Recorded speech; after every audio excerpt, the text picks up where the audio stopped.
I'm sitting in my 9th grade math class, and on this particular day, we just got our test back. Now, normally for me, when I get my test back, I look at the grade, I smile a little bit, and then I turn to my closest friend and I ask him, "What'd you get?" This particular time, though, I didn't really want to do that, because I didn't do so well on this test. Now, when I don't do well on tests, it kind of makes me miserable.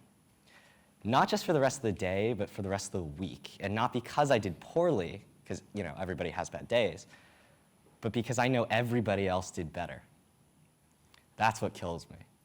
See, what I'm doing is called competing to win. I'm actively trying to be better than all my friends. Every high schooler does this. We all compete to win, and whether we like it or not, it's just a fact of life. This gets borne out, of course, in the college process, which is one of the most brutal competitions any of us will ever have to go through. For the most part, fortunately, competition is a really, really good thing. It helps us, it makes us better. It's the reason why we can do things like stay up until 2 a.m. studying for a test, get up at 4:30 to go for a run, work out, make us better for that athletic competition we have later that day. It makes us better students, it makes us better athletes, it makes us better people in general. Unfortunately, though, it also has a lot of consequences.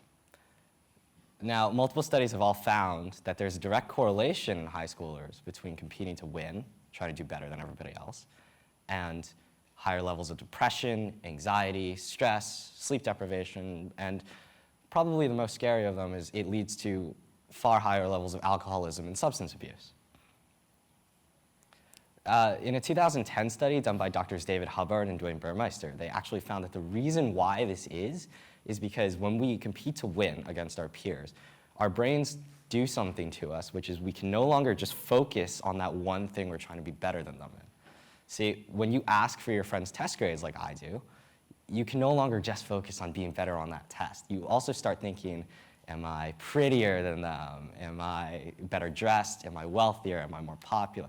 All these different things. And unfortunately, we can't win at everything all the time. We just can't. As 17-year-olds, 16-year-olds, it's just not possible.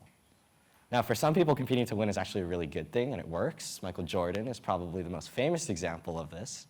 He was pathologically competitive and is still, by any stretch, the greatest basketball player of all time. But for those of us who aren't absolutely phenomenally talented at what we do, we need a way of getting all those benefits, all those good things from competition without any of those consequences. And there is actually a way of doing this, and it's called competing to excel. Now, the main difference between competing to win and competing to excel is when you compete to excel, you compete against yourself. I'm sure all of you have heard some variation of this from the time you were very small. Just compete against yourself. But it really does help. In that same study I referenced earlier, they found competing to excel in high schoolers leads to higher levels of happiness, more sleep, generally a better existence. It also keeps all those things that I talked about from competing to win. You still work just as hard to do better. Now, I'm not up here preaching that we all just give up on competing to win, because that would just be no fun at all. I know personally I'm going to still ask for my friends' test grades, but if we could all implement a little bit of this in our lives, it could make us much happier, and I think that's worth a try. Thank you.